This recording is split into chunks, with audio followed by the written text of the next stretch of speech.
Reading through the Bible in 1 year, February 27th, Exodus 12:33 through 13:22, Job 22, 1 through 12, Mark 14:22 through 50, and 1 Corinthians 10, 1 through 22. The Egyptians were urgent with the people to send them out of the land in haste, as God had said. For they said, "We shall all be dead." So the people took their dough before it was leavened, their kneading bowls bound up on in their cloaks on their shoulders. The people of Israel had also done as Moses had told them, for they had asked the Egyptians for silver and gold jewelry and for clothing. Excuse me.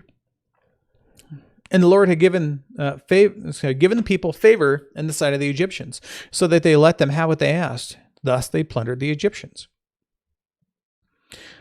And the people of Israel journeyed from Ramesses to Succoth, about 600,000 men on foot, besides women and children. The conservative estimates are about 2 million total people. A mixed multitude also went up with them, and very much livestock, both flocks and herds. And they baked unleavened cakes of the dough that they had brought out of Egypt, for it was not leavened, because they were thrust out of Egypt and could not wait, nor had they prepared any provisions for themselves. The time that the people of Israel lived in Egypt was 430 years. At the end of 430 years, on that very day, all the hosts of the Lord went out from the land of Egypt. It was a night of watching by the Lord to bring them out of the land of Egypt. So this same night is a night of watching kept to the Lord by all the people of Israel throughout their generations. I'm talking about the Passover and how it's laid out. And the people said to Moses and Aaron, "This is the statute of the Passover. No foreigner shall eat of it, but every slave that is bought for money may eat of it after you have circumcised him, because then he's part of the land of Israel. No foreigner or hired worker may eat of it. It shall be eaten in one house, and you shall not take any of the flesh outside of the house, and you shall not break any of its bones. All the congregation of Israel shall keep it. If a stranger shall sojourn with you," man, I'm just yawning today, "with you, and would keep the Passover to the Lord, let all his males be circumcised. Then he may come near and keep it. He shall be as a native of the land, but no uncircumcised person shall eat of it. There shall be one law for the native and one for the stranger who sojourns among you." And all the people of Israel did just as the Lord had commanded Moses and Aaron. And on that very day the Lord brought the people of Israel out of the land of Egypt by their hosts. The Lord said to Moses, "Consecrate to me all the firstborn. Whatever is the first to open the womb among the people of Israel, both of man and beast, is mine." There's a note here I want to read on that. Due to the Passover, the firstborn males of humans and cattle belong to the Lord. The firstborn from the womb represents God's claim on all. The principle is enunciated here, and the details are given later at 13:12, which we're about to get through. Excuse me again. 22, 29, 30, 34, 19, and 20. In this way, Jesus is later presented as Mary's firstborn. All right. Then Moses said to the people, "Remember this day in which you came out of Egypt, out of the house of slavery. For by a strong hand the Lord brought you out from this place, and no unleavened bread shall be eaten today. So shall be eaten. Today, in the month of Abib, you are going out. And when the Lord brings you into the land of the Canaanites, the Hittites, the Amorites, the Hivites, the Jebusites," I don't know why I'm so tired. "The Jebusites, which he swore to your fathers to give you, a land flowing with milk and honey. You shall keep this service in this month. 7 days you shall eat unleavened bread, and on the seventh day there shall be a feast to the Lord. Unleavened bread shall be eaten for 7 days. No leavened bread shall be seen with you, and no leaven shall be seen with you in all your territory. You shall tell your son that day, 'It is because of what the Lord did for me when I came out of Egypt.' And it shall be to you a sign on your hand and as memorial between your eyes, that the law of the Lord may be in your mouth. For with strong hand the Lord brought you out of Egypt. You shall therefore keep this statute at its appointed time from year to year. When the Lord brings you into the land of the Canaanites, as he swore to you and your fathers, you shall give it. And shall give it to you. You shall set apart to the Lord all that first opens the womb, all the firstborn of your animals. Sorry, all the firstborn of your animals that are males shall be the Lord's. Of every firstborn of a donkey that you redeem with the lamb, or if you will not redeem it, you shall break its neck. Every firstborn man of among your sons, you shall redeem. You don't break his neck. When the time comes near, when in time to come your son asks you, what does this mean? You shall say to him, by a strong hand the Lord brought us out of the land of Egypt from the house of slavery. For when Pharaoh stubbornly refused to let us go, the Lord killed all the firstborn in the land of Egypt, both the firstborn of man and the firstborn of animals. Therefore I sacrifice to the Lord all the males that first open the womb. But all the firstborn of my sons I redeem. There shall be a mark on your hand or frontlets between your eyes. For by a strong hand the Lord brought us out of Egypt. The mark on your hand or frontlets between your eyes basically means it should be a continual reminder for you. When Pharaoh let the people go, God did not lead them by the way of the land of the Philistines, although that was near. For God said, lest the people change their minds when they see war and return to Egypt. But God led the people around by the way of the wilderness toward the Red Sea. Excuse me. And the people of Israel went up out of the land of Egypt, equipped for battle. Moses took bones of Joseph with him, for Joseph had made the sons of Israel solemnly swear, saying, God will surely visit you, and you shall carry up my bones with you from here. And they moved on from Succoth and encamped at Etham, on the edge of the wilderness. There we go. This kind of gives you a map of where they, at least of where it looks like they went. And the Lord went before them by day in a pillar of cloud to lead them along the way, and by night in a pillar of fire to give them light, that they might travel by day and night. And the pillar of cloud by day and the pillar of fire by night did not depart from before the people. God was showing that he was part of the people and he was going to be there to take care of them. All right, Job 22, 1 through 12. Now Eliphaz is responding.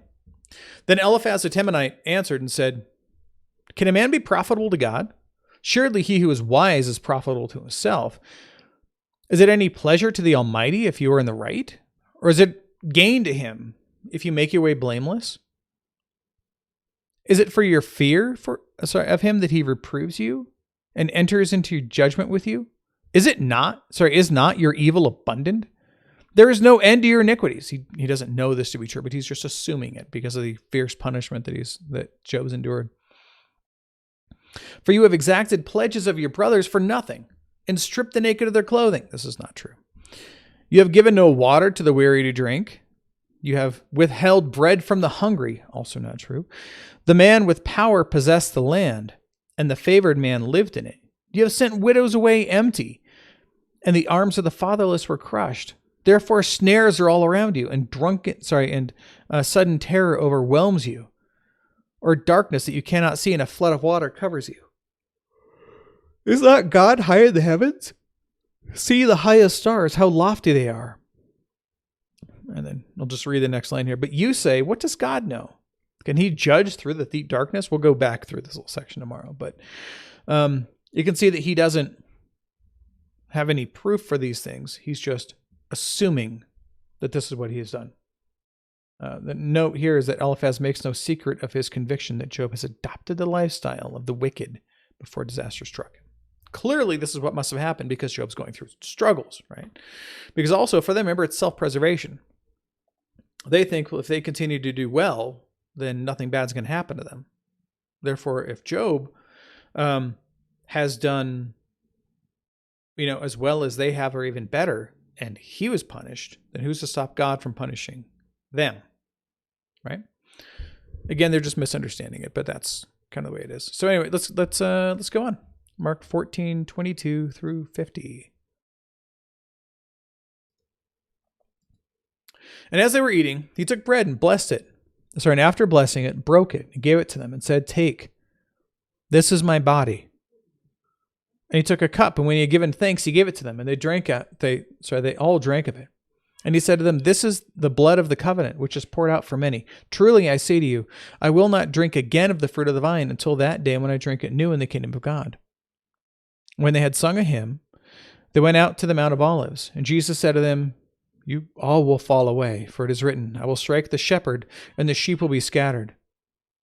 But after I am raised up, I will go before you to Galilee." Peter said to him, "Even though they all fall away, I will not." And Jesus said to him, "Truly I tell you, this very night, before the rooster crows twice, you will deny me 3 times. But he said emphatically, "If I must die with you, I will not deny you." And they all said the same. And they went to a place called Gethsemane. And he said to his disciples, "Sit here while I pray." And he took with him Peter and James and John, and began to be greatly distressed and troubled. And he said to them, "My soul is very sorrowful, even to death. Remain here and watch." Going a little farther, he fell on the ground and prayed that, if it were possible, the hour might pass from him. And he said, "Abba, Father, all things are possible for you. Remove this cup from me. Yet not what I will, but what you will." And he came and found them sleeping and said to Peter, "Simon, are you asleep? Could you not watch 1 hour? Watch and pray that you may not enter into temptation. The spirit indeed is willing, but the flesh is weak." Again he went away and prayed, saying the same words. And again he came and found them sleeping, for their eyes were still very heavy, kind of like me right now. And they did not know what to answer him. And he came the 3rd time and said to them, "Are you still sleeping, taking your rest?" Apparently, yes. It is enough. The hour has come. The Son of Man is betrayed into the hands of sinners. Rise, let us be going. See, my betrayer is at hand. And immediately, while he was still speaking, Judas came, one of the 12, with him a crowd with swords and clubs from the chief priests and the scribes and the elders. Now the betrayer had given them a sign, saying, "The one that I kiss is the man. Seize him and lead him away under guard." When he came, he went up to him at once and said, "Rabbi," and he kissed him. And they laid hands on him and seized him. But one of those who stood by drew his sword and struck the servants of the high priest and cut off his ear. And Jesus said to them, "Have you come out as against a robber, with swords and clubs to capture me? Day after day I was with you in the temple teaching, and you did not seize me. But let the scriptures be fulfilled." And they all left him and fled. 1 Corinthians 10, 1 through 22. "For I do not want you to be unaware, brothers, that our fathers were all under the cloud and passed through the sea," which we're about to get through in the story of the Exodus. "And all were baptized into Moses in the cloud and in the sea. And all ate the same spiritual food, and all drank the same spiritual drink. For they all drank. One of these days, for they drank from the same spiritual rock that followed them, and the rock was Christ. Nevertheless, with most of them, God was not pleased, for they were overthrown in the wilderness." And that's true. Basically, everybody who came out of Egypt died in the wilderness. Spoiler alert, we'll get there when we actually read through it, but you'll see how and why. Now, these things took place as examples for us. This is why that happened. "That we may not desire evil as they did. Do not be idolaters, as some of them were. As it is written, the people sat down to eat and drink and rose up to play. We must not indulge in sexual immorality, as some of them did. And 23,000 fell in a single day. We must not put Christ to the test, as some of them did, and were destroyed by serpents. Nor grumble, as some of them did, and were destroyed by the destroyer." Now, these things happened to them as an example, but they were written down for our instruction, on whom the end of the ages has come. Therefore, let anyone who thinks that he stands take heed lest he fall. No temptation has overtaken you that is not common to man, and God is faithful, and he will not let you be tempted beyond your ability. But with the temptation, he will also provide the way of escape, that you may be able to endure it. Therefore, my beloved, flee from idolatry. I speak as a sensible people. Judge for yourselves what I say. The cup of blessing that we bless, it is not a participation. Sorry, is it not a participation in the blood of Christ? The bread that we break, is it not a participation in the body of Christ? Because there is one bread, we who are one body. So we who are many are one body. For we all partake of the one bread. Consider the people of Israel. Are not those who eat sacrifices participants in the altar? What do I imply then? That food offers to idols is anything? Or that an idol is anything? No. I imply that what pagan sacrifice they offer to demons and not to God. I do not want you to be participants with demons. You cannot drink the cup of the Lord and the cup of demons. You cannot partake of the table of the Lord and the table of demons. Shall we provoke the Lord to jealousy? Are we stronger than he? Scroll up here so you can get caught up to where we are. Cool. All right, and that's it for today, and we'll cover more tomorrow. So behold, the word of the Lord.